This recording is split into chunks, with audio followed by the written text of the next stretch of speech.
Hey everyone, it's Jack. I've finally graduated, and now let's talk about some Drag Race. A surprise that has come to many people, including myself, is that All Stars 10 is actually working out pretty well right now. As of recording this, we are still at the start of the second bracket, and we haven't gotten a chance to see the dynamics of the third one just yet, but with how the first bracket turned out and the format that they chose to do, it's honestly pretty entertaining. Pre-season, I really didn't want to hold out hope that the season was going to work out well, but with how All Stars 8 and 9 turned out, I was kind of losing hope in the All-Stars concept. It's been hard for them to put a cast together that's either ready to compete, whether that be based on mindset or experience compared to other competitors in their same season. Especially in All-Stars 8, we saw a lot of queens wanting to quit the season, just not being in the right headspace to compete at all. And one of my biggest issues with All-Stars 9 was the lack of stakes, because all of them were going to be there the entire time and they were competing for charity, which of course was a reason to fight, but their checks already cleared when it came to their runways and just appearing on the season. So if they were really struggling with a challenge, it wasn't the end of the world, the end of their time in the competition. All-Stars 9 still gave us some really top tier drag in so many different ways, but it was just tied together by a season that was so hard to talk about because there was just basically nothing going on. Anytime I would try to record a video on All-Stars 9, I would just start and then run out of ideas pretty quickly into the video. That was up until the end with the double diamond and a 3 stars, but we don't really have to get into that. Drag Race has been changing up All-Stars each year because I feel like queens are seeing less and less of a reason to come back. It's a big investment for them to just go out early, or with All Stars 9, I mean, they came back and they got good money, but from the showrunner's perspective, I don't think that season was the biggest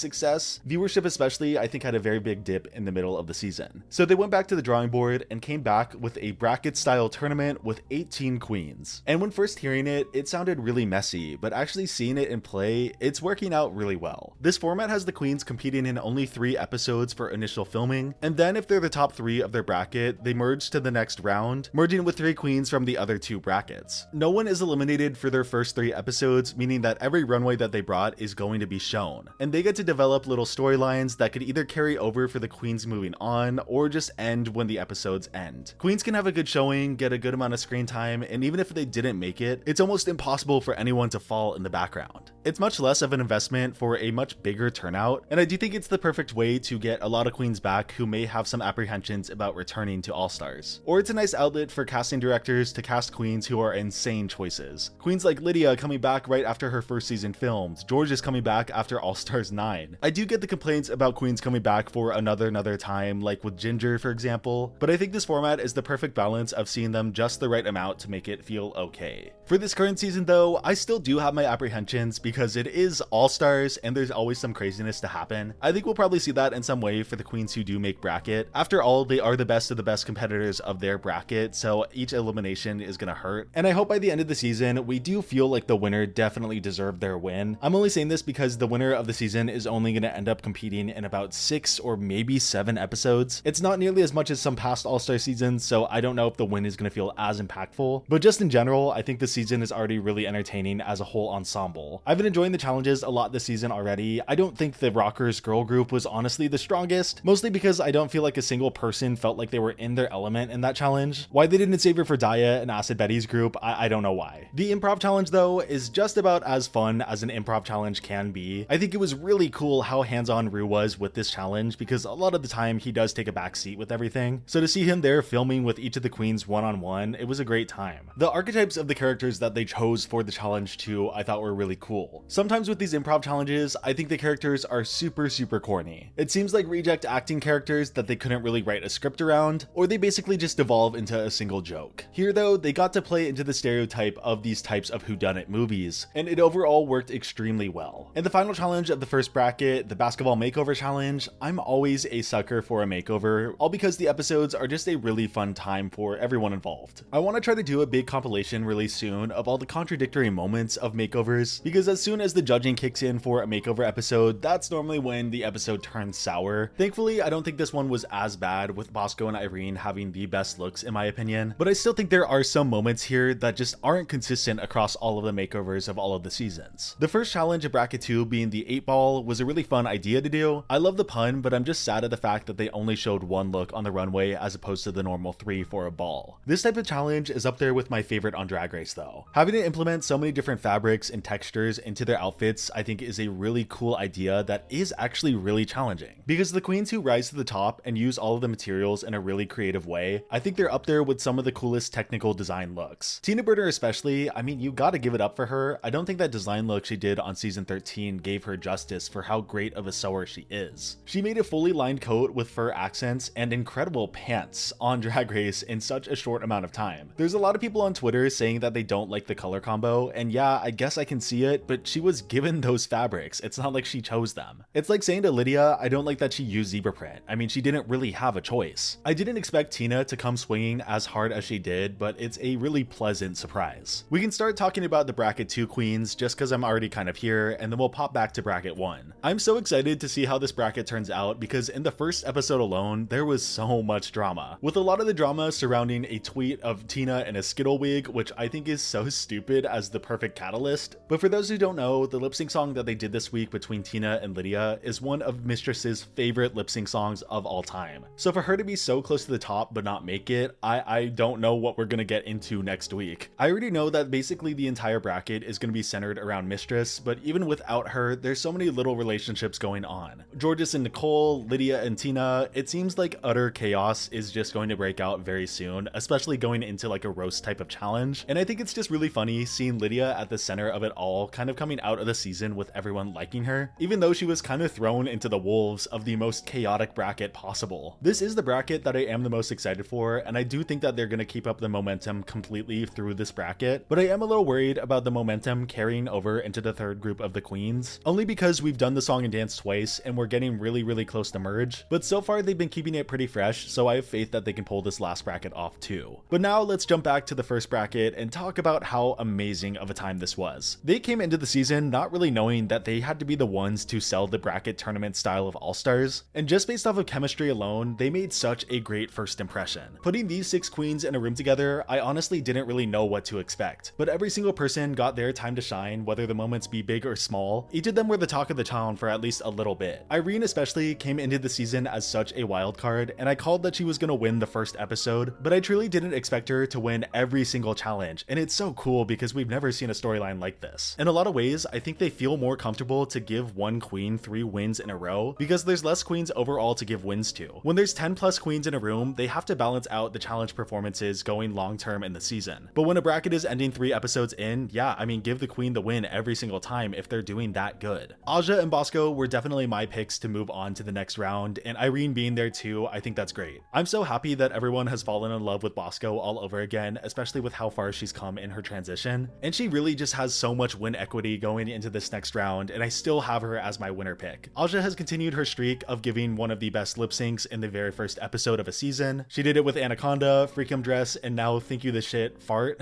The fact that she can sell that song that well goes to show how incredibly talented she is. The 3 queens who didn't make merge being Deja, Phoenix, and Olivia, all of them still got highlights. I especially feel bad for Phoenix, but I am really glad that she basically had the last little bit of power to push Aja to the next round. No one got the short end of the stick edit-wise. Competition-wise, I think it was very top-heavy. I hope it's not as top-heavy in these next couple brackets, just because the idea of a more even race gives the bottom queens even more power when you really think about it. And I think this group of queens covered all the bases for what this format could give. There were a lot of complex relationships that started off the show. There were alliances with multiple different levels. Queens made it through to the next round by winning all of the challenges, and other queens made it through by getting stars from their sisters. And I haven't even talked about it up to this point, but I think the bottom 4 queens giving their stars out adds just the right amount of uncertainty and complexity to the competition to keep it interesting through the entire bracket. It basically pushes the queens to get in alliances, and we see a lot of queens in their feelings when they don't get a star. There's so much drama, there's so much strategy. I think it is juicy and perfect. The power of choice, I think, is a big thing for queens to have on the show, especially in All-Stars. And while there will always be producer meddling in one way or another, I think giving each of the queens the power each week, that ultimately is such a great way of going about things, and I just gotta applaud the showrunners for that. Even down to the small things, like having the queens in the 3rd episode reveal who they're giving their point to on the main stage, it keeps up that momentum through the rest of the episode. It's very clear to me that the showrunners have taken their time with this concept. They thought how to keep it interesting and make it complex, but not to the point where it's confusing to watch. The casting and storyline directors did such a good job with how they're pairing up each of the queens in each of the brackets. Almost every person has at least one connection to another queen in the competition, which is perfect because alliances are basically needed. I'm so pleasantly surprised with how successful this season is. It seems like everyone is watching Drag Race All-Stars again, which is great. After so many years of Drag Race All-Stars feeling a little lost with each passing season, they finally landed on the concept that I think feels feels fresh, feels like its own new show, but they can still confidently call it Drag Race All-Stars. These are just my unfiltered thoughts on the season right now. It's a great time, but it's still early though, so I don't want to jump the gun just yet. Everything that we've seen so far is just so insanely promising, so I'm just really happy that there's a good All-Star season to talk about again. Thank you so much for watching. I finally graduated my undergrad, so I'm gonna focus on YouTube for a little while. There's probably gonna be a bigger update coming soon. I'm gonna open up a Patreon and all that. This next month will be a little crazy, but by July, I'm gonna really stabilize and just focus on creating content for a while. And now that I have a really good All-Star season to talk about, I mean, the future's looking bright. I'll see you soon with another video.